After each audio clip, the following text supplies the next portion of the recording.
one of the things I've seen, especially in that startup stage, is often you'll get a recruiter that maybe actually hasn't been a salesperson before, and then they're the ones going out and finding your future leaders, your revenue generators. If I've got a 12-month burn rate and I get the wrong hire, suddenly everything's against the wall. Today's guest is Luke Berry.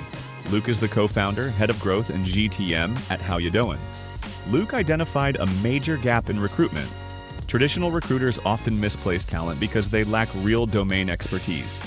At How You Doin', he built a talent as a service recruitment firm with a unique model that combines go-to-market expertise with traditional recruitment.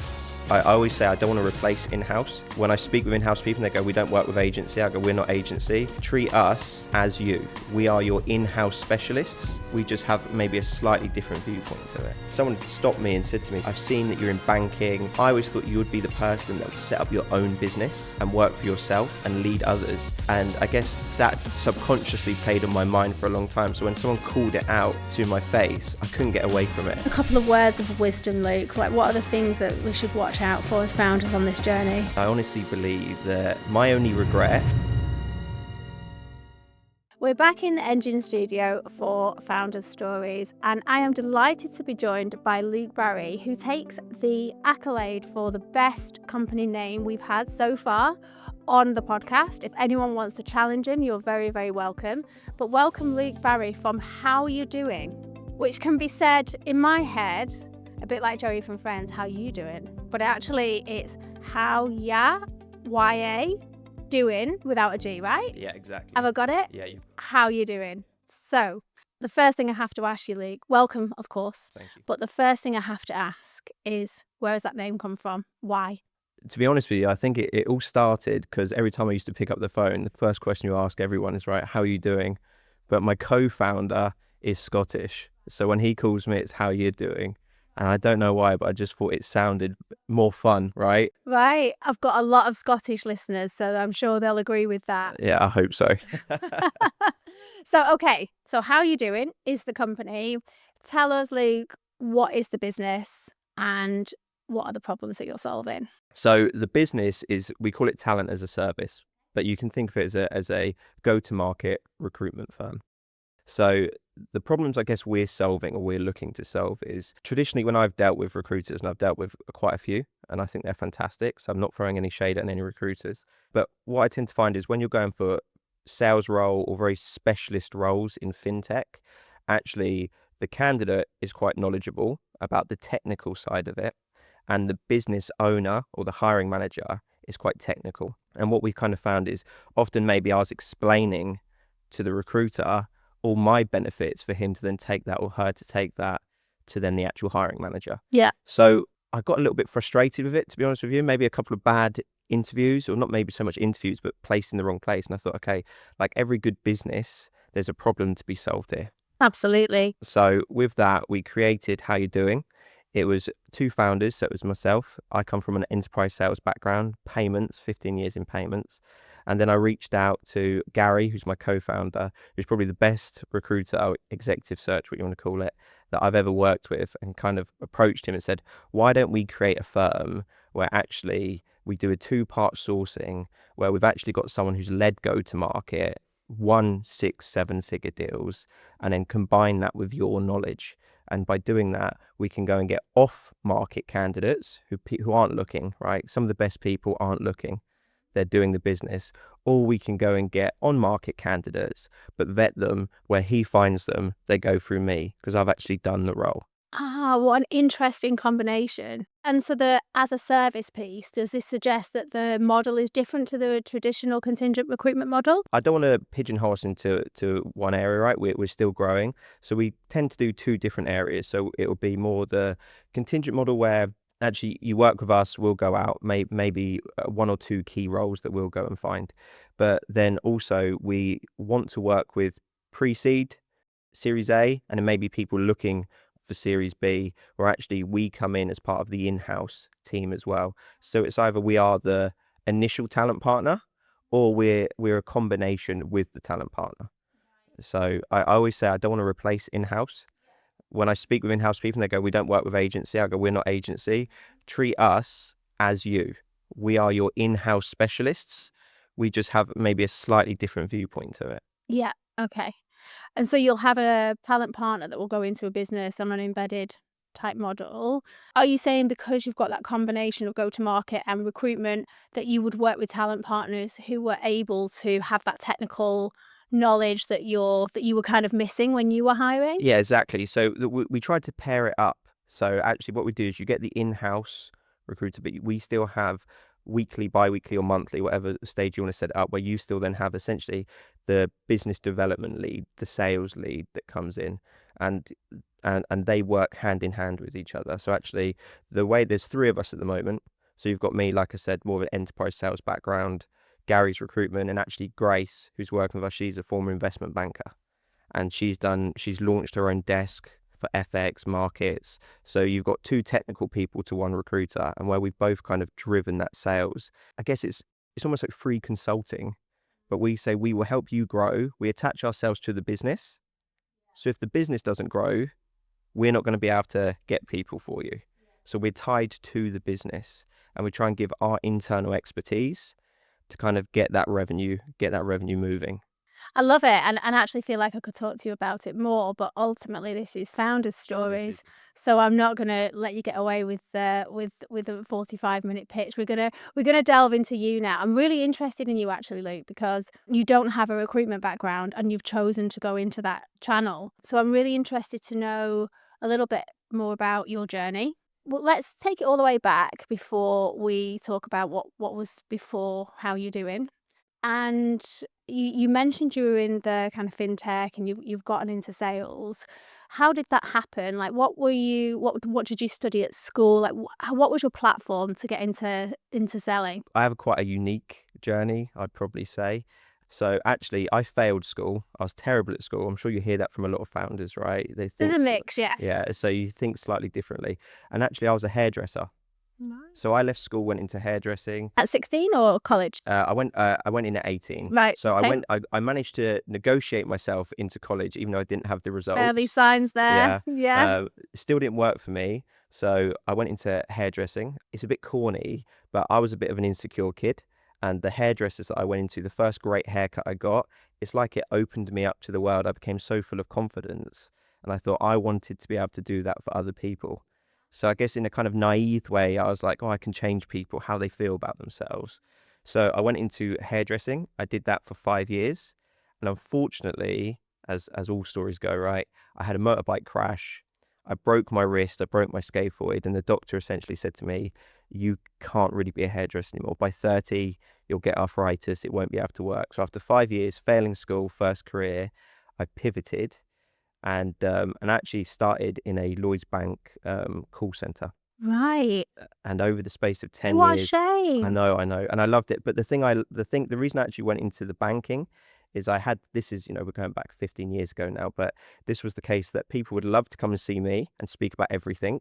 But when their bank would call them, they would act like the phone's not there. And I used to think this is wrong, right? Money dictates your life. So why do people not want to speak about that, but they want to speak about everything to do with their hair? And I thought, it's relationships. You have a relationship with your hairdresser, they're trusted, they're your trusted advisor in a lot of cases. So can I bring that into banking in a kind of a naive sense, right? I didn't really know a lot about it, Yeah. but I joined the bank, like I said, through the call center, and then over the space of 10 years, went from being in a call center in Bournemouth to jumping to retail banking, commercial banking, corporate banking, and then into corporate payments in their head office in London. It sounds to me like, as you said, relationships have been the thing that has underpinned your entire journey, whether it be chopping people's hair or advising them on money. That's kind of been the thing that has underpinned it. You mentioned you were not a great student. Did you have great relationships? Have you always been able to kind of have that magnetic personality with people and get them to open up to you? I'd say I'm like Marmite. Okay, some people might say it's magnetic. Other people might say keep this guy away from me. I want to say yeah, because when I actually look at my close group of friends today, a lot of them are my friends from school. Right. So you think that we've gone 15, 20 years, and there's about 10 of us that are all still totally interlocked with each other. So we obviously did something back there that we built that relationship. And actually, even now, there's still people I speak to from the call center. 15 years ago. Actually, every stage that I've kind of gone through, I still have people today that I reach out to. I'm a big believer in, it only takes 2 minutes to make a phone call. So you might as well make a phone call and be interested, right? Yeah, no, it's so true. And actually, we've kind of touched base and met very little. We've spoken very little, but hardly at all on email. It's always been, let's have a conversation, let's pick up the phone. So I think that is a real takeaway from this, in that, it doesn't really matter what you're doing, but the founders we have on this show do a whole manner of different things. I mean, the diversity that we've had and the businesses that they're building, it's crazy. But I think you've hit the nail on the head, in that they're all fantastic relationship builders and people who you remember. So it seems like that's the thing that's really kind of seen you or driven you to where you are now. Well, I think founders are unique as well, right? In a sense, because they are relationship people. So like one of my favorite people to speak to is founders, because they're passionate. And as long as you're speaking to someone it can be passionate about anything, but as long as they're passionate, it creates interest. Yeah. So Yeah. yeah. And banking as well. I mean, you said you don't want to cast shade on recruitment. I'm going to try not to cast any shade on banking. But again, there's that stigma. If you said what you did, I'm sure people would assume that you were going to be a certain type of individual with a certain personality type, and yet you are like super warm, and enjoy giving up your time for free. Do you think that the industry that you're in is maybe a little bit misunderstood, and there are many people like you, or were you quite unique in that kind of sector? I think the industry's changed a lot. That's probably Right, the best way of saying it. So when I first went in, I would have said probably I was a bit of a maverick, you right, know. I, because you were nice. yeah, not just nice, but I didn't go through the formal way, right? I acted differently. You could be nice in different ways, but they were nice in a very formal way. I would say I was less formal. But I think as the industry's changed, fintech's come in and started to challenge the norms. Yeah. Actually, banking has had to adapt. And actually, I would say you get a lot less preppy kind of approach to it now. It's more open to everybody. I think a lot of the diversity push, and it's not just diversity, it's diversity in culture, it's social mobility. I think that's really helped the banking sector reflect the people that it actually covers, Yeah. you know? Yeah. I think that's previously, you probably hit the nail on the head there. I think that's historically where maybe the sector has gone wrong, is because you imagine banker and you immediately imagine straight white male. Immediately. And I think that, I agree with you, that has definitely started to change. And with that comes different personality types, different viewpoints, and probably a slightly different culture I than think we I, all th- I think a imagine. more fun culture, Yeah. I'd say. And I wouldn't just you are 100% right. It was the straight white male, but I also think it was the straight white male from an elite university.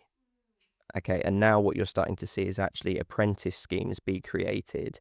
So actually, it's not just about the race and the gender. Now it's also about the education. It's also about people's ability there, maybe the wealth that they come from. You used to have a lot of people where maybe, I don't want to say it was nepotism, but nepotism light. Yeah. Okay, where now actually you have people that have never been in banking.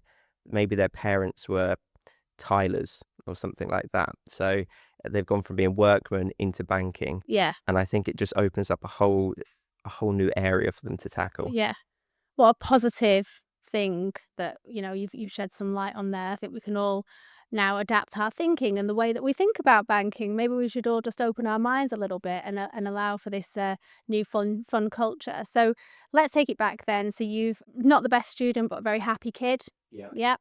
And have found a fantastic career for yourself. I could actually, now that you've said it, I could actually imagine you doing hairdressing.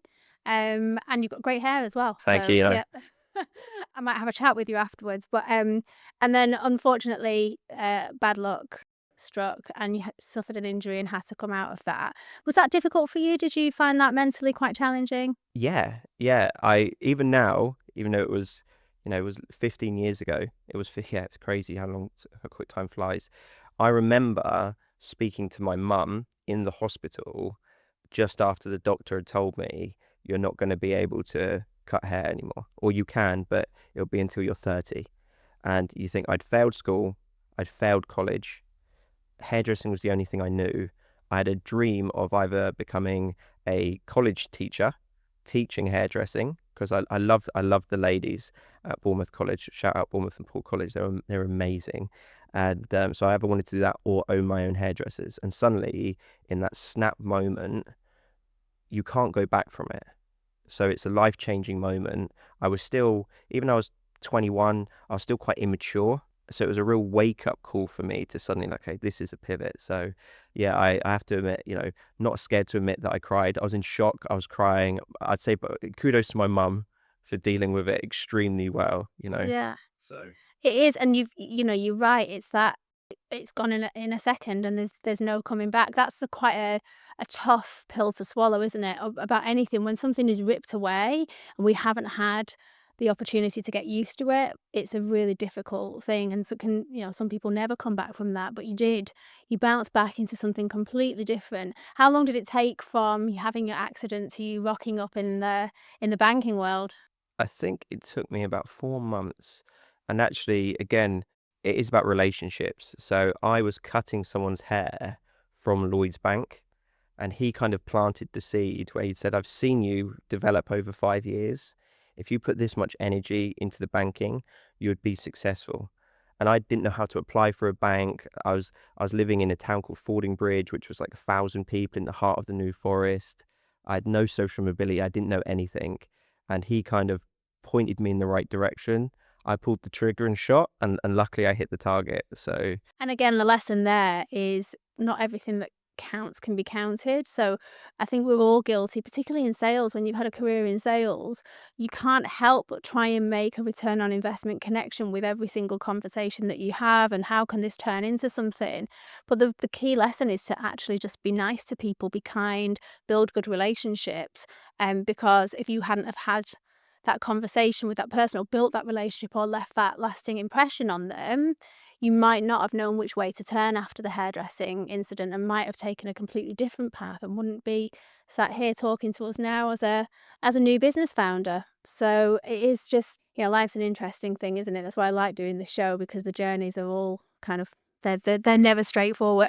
no, I was gonna say I was in banking too long, so all my analogies are banking related instead of like people related. But someone said to me, it's all about an emotional bank account, right? You have to pay in to be able to take out, and you're Indeed. paying in for the future. So that's how I think of every relationship. You're just paying in, and Yeah. at some point, you don't know when, you're going to be able to draw out of that. Yeah, I feel the same way about health. Yeah. I feel like just get up in the morning, do the stuff, eat the right stuff, and at some point you might need to make a small withdrawal. Yeah, I could take some advice from that, I think. I could definitely take some advice from you on the other stuff. So yeah, so you've gone through the bank, and that's quite a long time, quite a long career Yeah, in yeah. that So sector.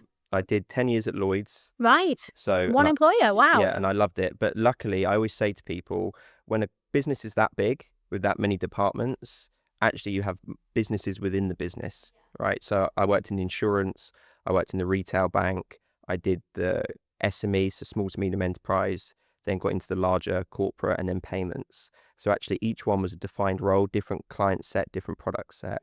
So you could almost look at it as one employer, but actually multiple different industries within that one employer. And then I went from there over to Citibank, which again, I have to shout out as a phenomenal employer, unbelievable They will be people. tagged in the Yeah, posts. yeah, Don't yeah. worry. It's no, but unbelievable people. The great thing about Lloyds and Citi, I have to say, were the people in every situation. And then then I pivoted into fintech to get closer to maybe a faster pace of living. And then that's kind of what inspired me to go, okay, why don't I do this myself? Yeah.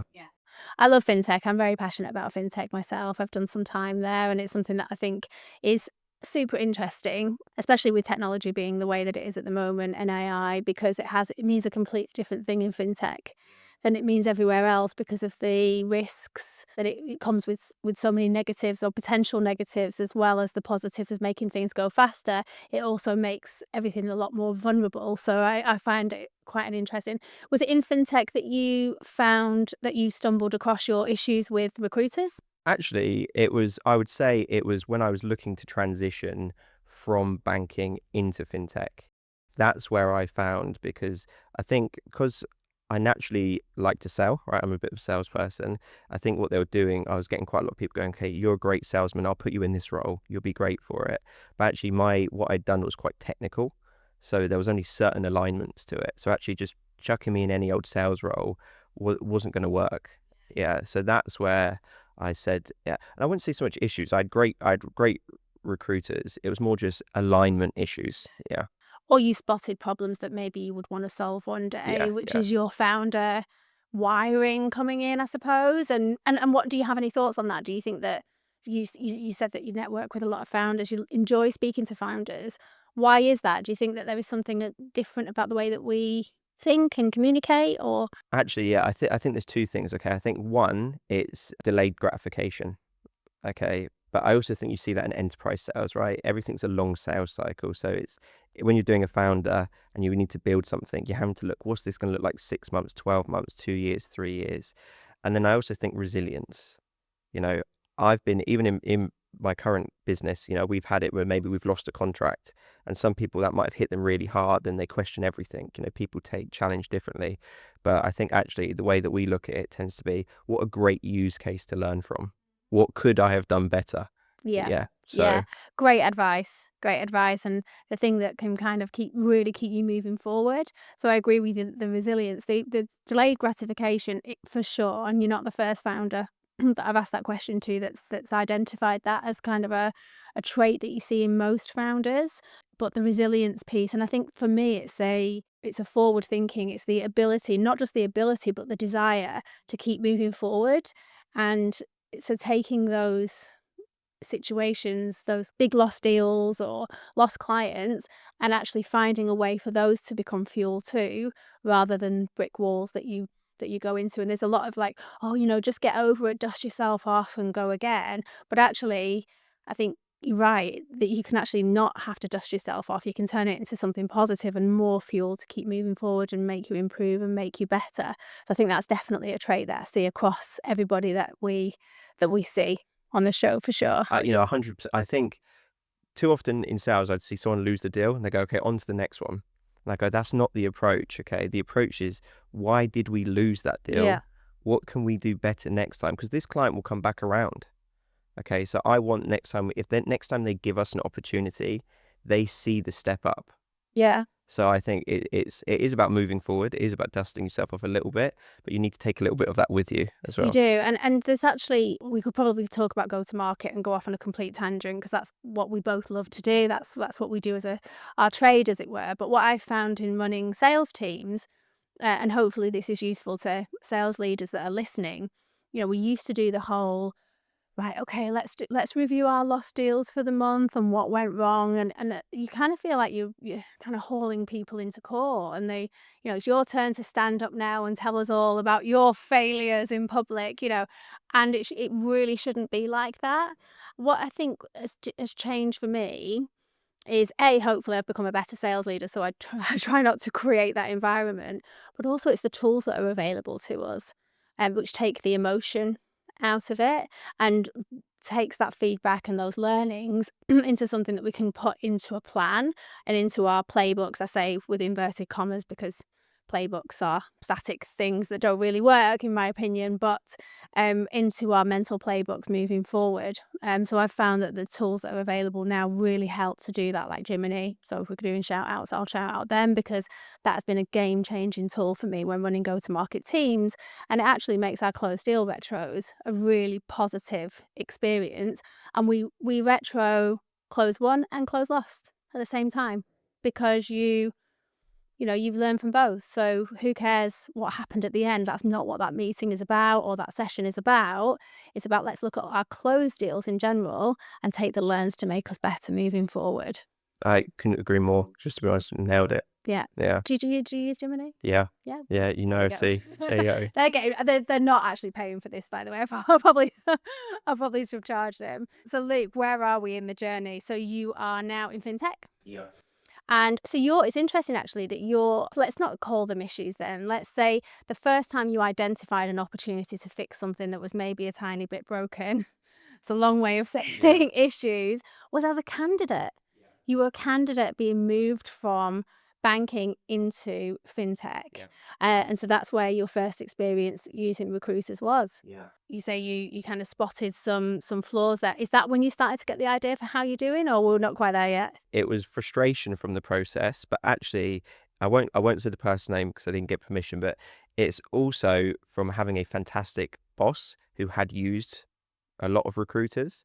And one of the things he was saying was the opposite to me. I was coming from the candidate side, he was coming from the business side, and him saying, do you know how painful it is when you're trying to start up or scale up a business and you get the wrong person in, and the kind of pipeline momentum you lose?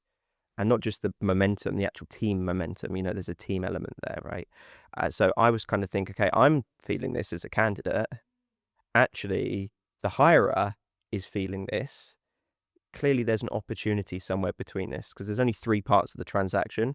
And if two parts of the transaction are not happy, or they think there's room for improvement, actually, if I could step in to be that third part and bridge those gaps, that's where I started to kind of formulate the idea.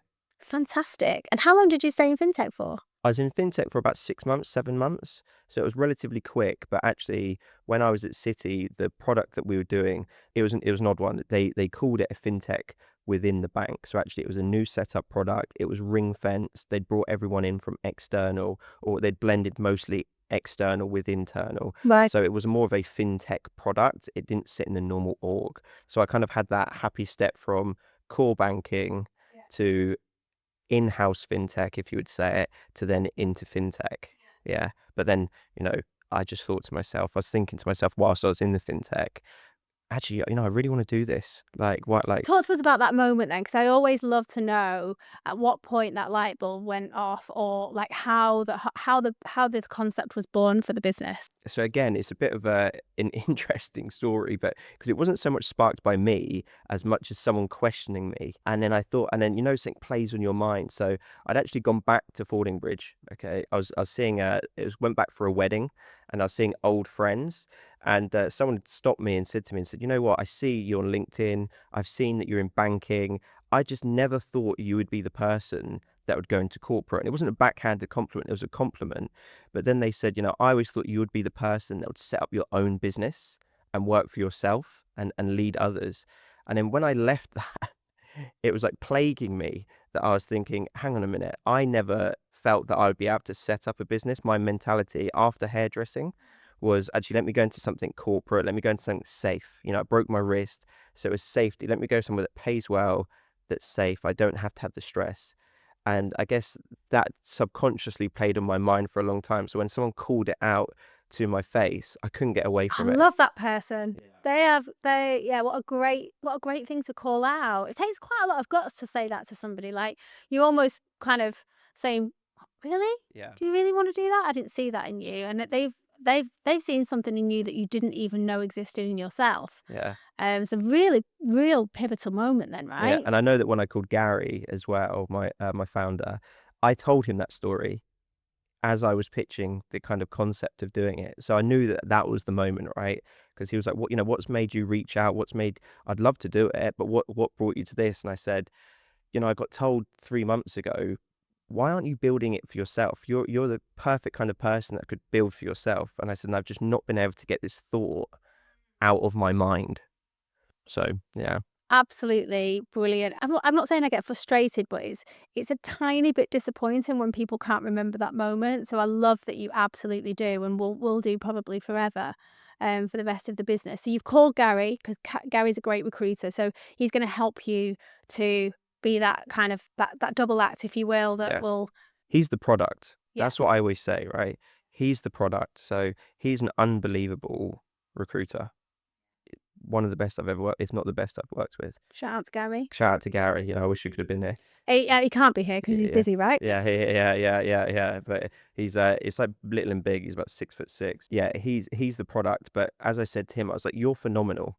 But what we need to do is we need to change the industry slightly. Okay, we don't want it to be transaction related anymore, because too often it's transaction related. We want this to be relationship, and I really want this to be relationship where we work in house. And he loved that idea because he'd been in agency, he'd been in house. And his kind of thought process was, actually, if we could get more agency mindset in-house and then enrich that with the kind of go-to-market stuff like we do, actually there's a good use case there. Fantastic. And is a third person now as well? Is this not a co-founder? This is Not a co-founder, right. but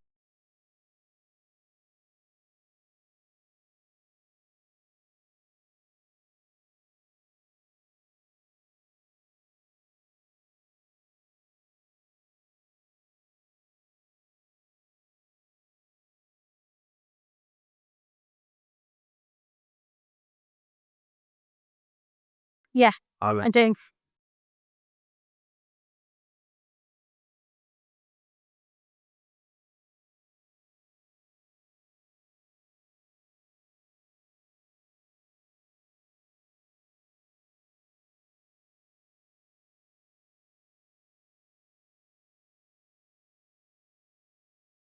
Right.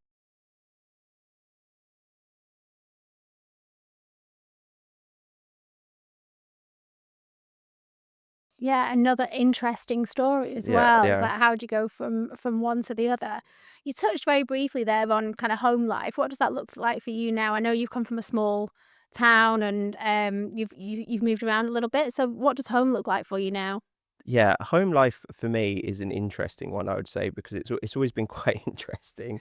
So my wife is from Qingdao, China.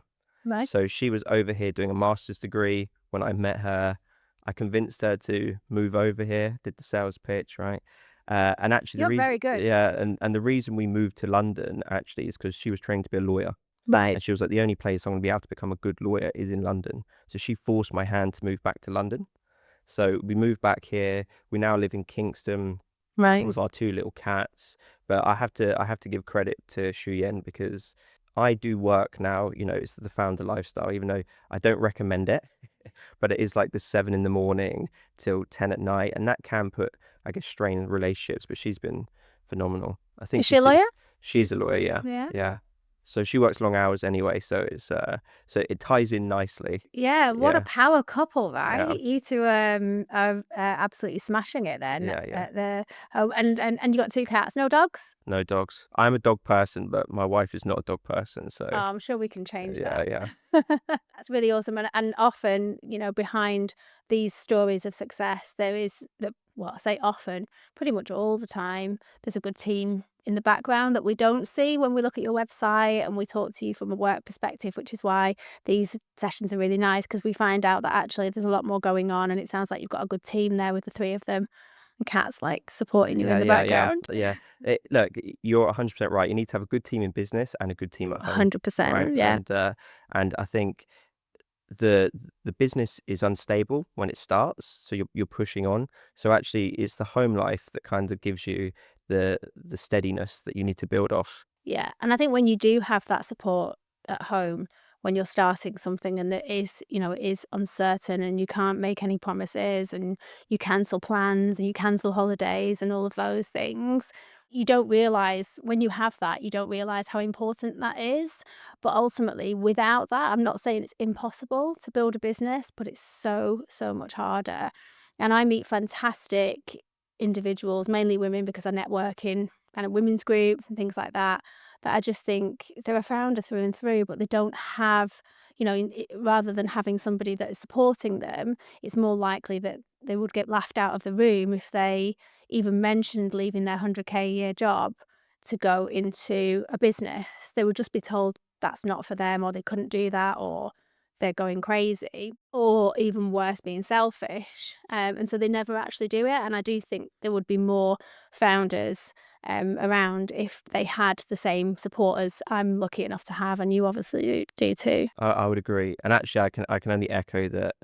Working Lloyd's City Trustly, I've worked with some phenomenal women that actually they are on the six-figure contracts, but actually they could do so much more if they did set up their own business. Exactly. Yeah. Yeah, it's a little bit scary, but the odds are stacked against some of them. So it is what it is.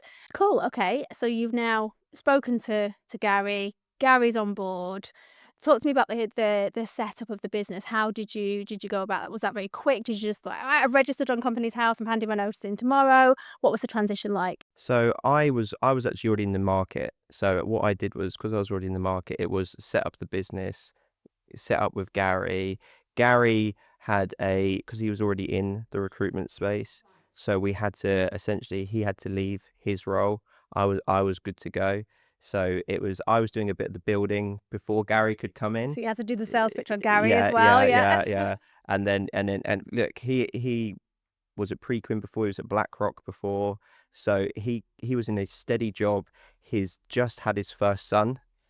So it was a big risk for him as well, right? But again, kudos to his wife for saying, go out and do You it, must be one of right? the ones with the support Yeah, network yeah, then, yeah. yeah. Actually, trust me, I think she's phenomenal. So Yeah. it's so it was convincing him, and then actually I called him up. He was like, I need to think about it. I need to think about it. And then called me back about an hour later and was like, let's do it. I've handed in my notice. Let's go. He's a founder through and Yeah, through then. We make just, an hour is a lifetime for us to yeah, make a decision, isn't it? yeah. And again, great network for him. His friend is a founder, so we called up his best friend and said, what do you think about this? And he told me that his best friend had said to him, I've been waiting for you to do this. I've been waiting for you to go out on your own. So if anything, when I heard that, that filled me with confidence. So then it was literally, yeah, it was moving to sprint mode. You know, get the website up and going, get the initial branding out. We know what it's like as founders, right? So our initial branding, we're going through a semi rebrand now, even though it's still a new business, because it was let's just get it up off the ground. Let's get moving. Now we're kind of in that refined stage.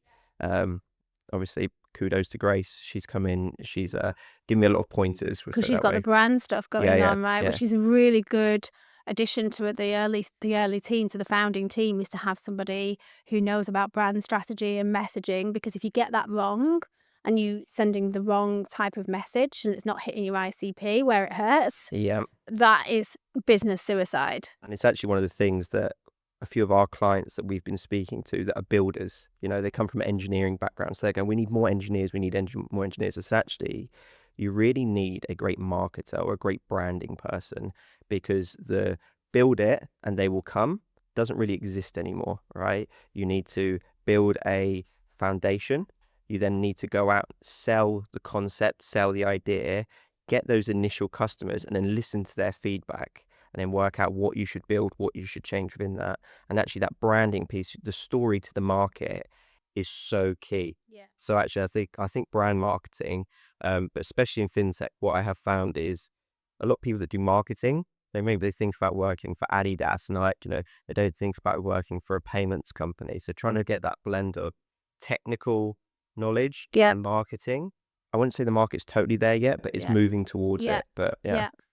And then the people that you support I take it a lot of them aren't already on the market. You're in the process of building a network of great go-to-market executives, or people that you think at some point you might be able to put into your clients, or is that the kind of focus at the moment? Is it around building that network of go-to-market, or is it more about actually focusing on your ICP and just working with those guys to understand exactly where their pain points are? I think it's a combination of both, to be brutally honest with you. So we don't want a candidate pool of 1,000 or 10,000 like the traditional, right? We're trying to keep it to 200 or 300 people max. We even arguing it shouldn't be that big. There's some internal push and pull, and then we've split it into two areas. So because Grace is also doing business development, so she hits more the Series A. They're slightly more mature businesses. They need, they're ramping up. A pitch deck's not going to get you to Series B, right? It's going to be pipeline momentum.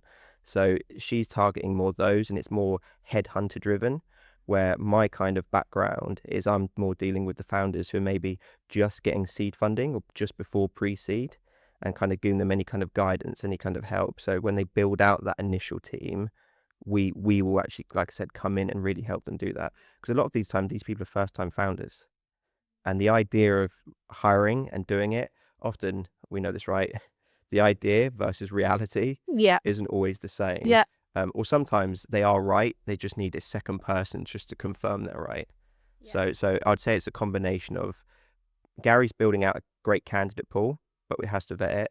Grace is already winning some of these Series A. And then my focus really, because I'm very passionate about the founder, is really working with those kind of founder startup Yeah. seed. Yeah. It's interesting. We definitely align there and overlap there in some ways. And this doesn't have to be, you don't have to kind of write this, in blood, but I'm genuinely interested. A lot of the founders that I work with are coming up to Series A. Investors aren't particularly fond of just founder-led sales. They want to see that you've implemented some sort of go-to-market motion. And so they bring me in to help with that. But the question around hiring is always one that can divide a boardroom like no other. It's like, what is the right point to do that? And more importantly, do you go top down or do you go bottom up? Now, I've seen both happen and go completely wrong. Expensive CRO, 200 grand a year, is used to having systems and processes in place, has never worked in startup, is absolutely mortified at the thought of getting their hands dirty, versus 3 SDRs with no leadership from a sales background who just completely fail. So those are the two extremes of what can go wrong if you get that wrong. Either way, it's a really expensive mistake to make for a founder.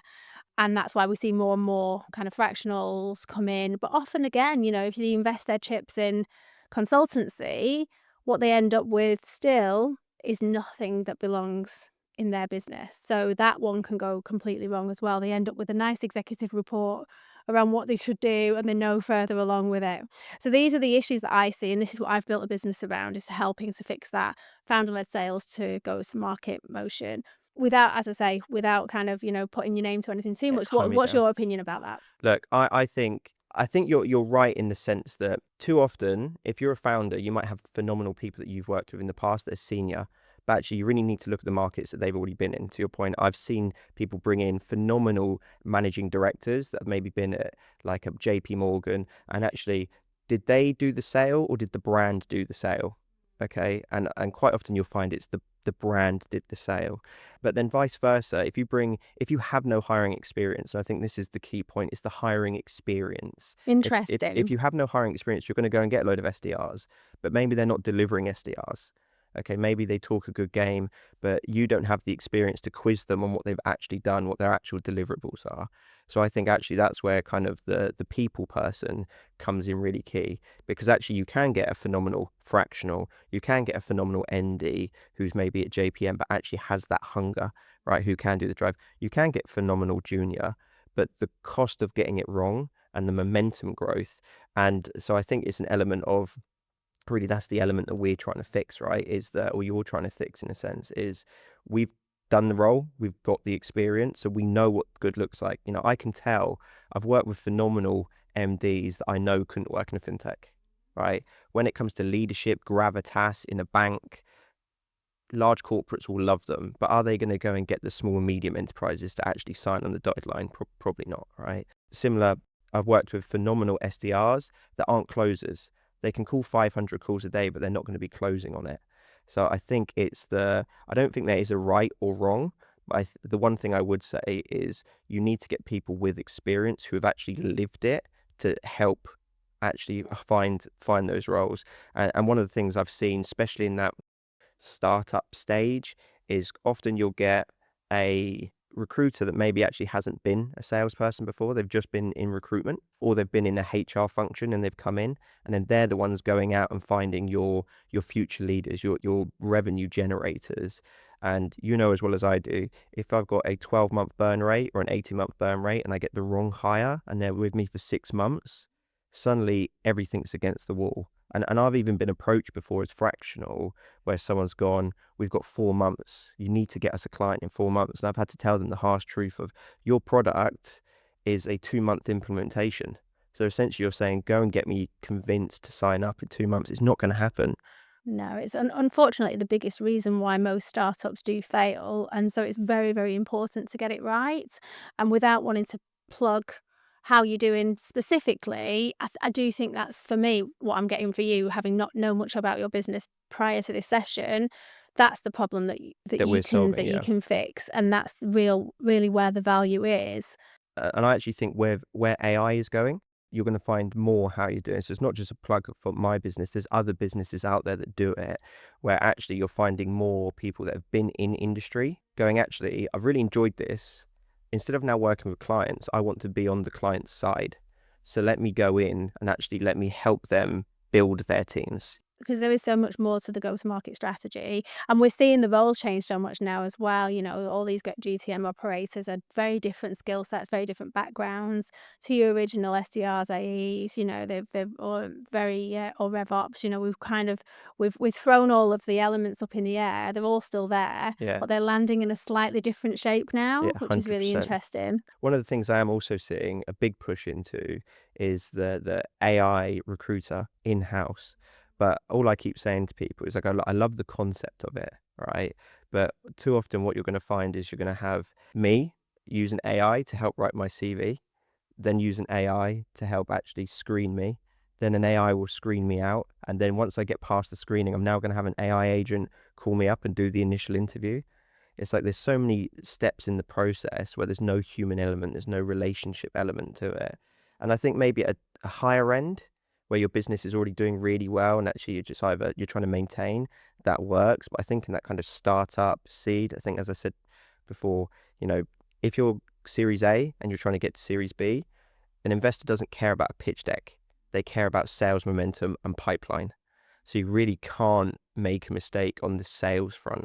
Oh, love it. Music to my ears. That is such, I talk about that quite a lot to say this is where we cannot fall down. It's such an important and largely overlooked element of the whole kind of strategy. So yeah, I could not agree more. It's music to my ears.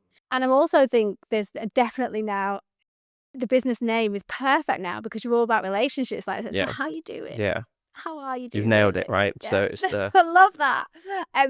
Luke, this has been such a good session.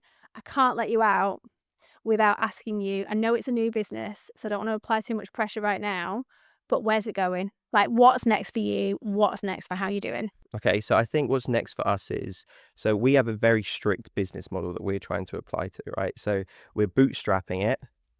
We're not getting any external investment and we're going to grow organically. But the idea that we want to do in the future is we want to open up new verticals. So 15 years in payments, Grace is 15 years in investment banking, in investments, in debt capital markets. So I think, and we always want to have a 2-to-1 ratio.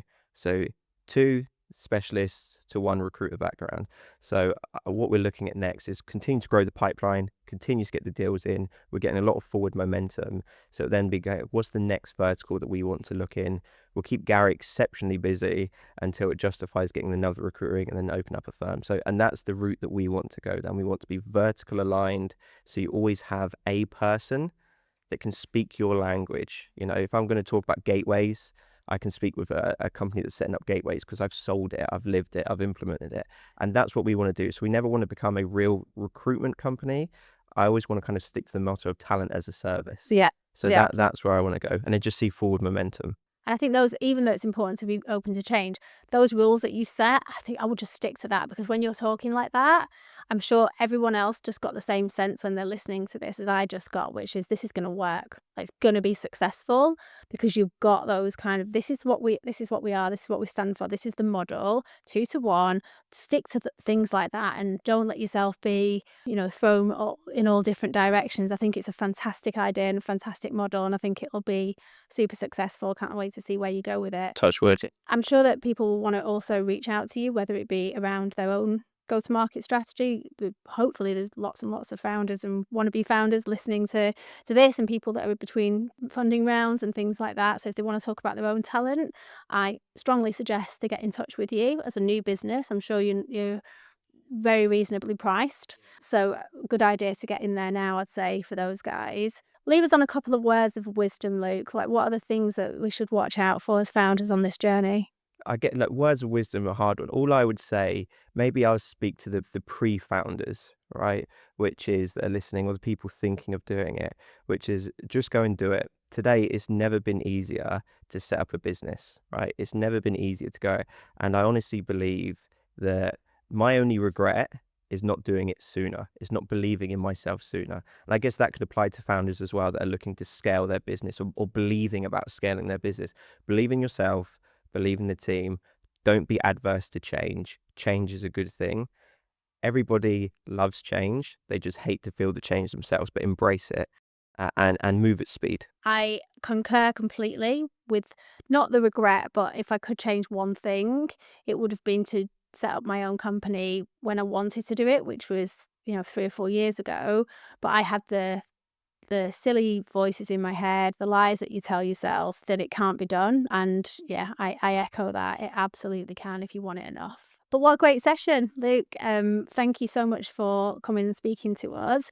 And I'm absolutely positive that people will want to double click on what you're doing and find out more. So LinkedIn, Yeah, LinkedIn, you can get me on LinkedIn. It's just Luke Barry. You can also, my email is pretty simple. It's lbarry@howyoudoing.io. How you doing?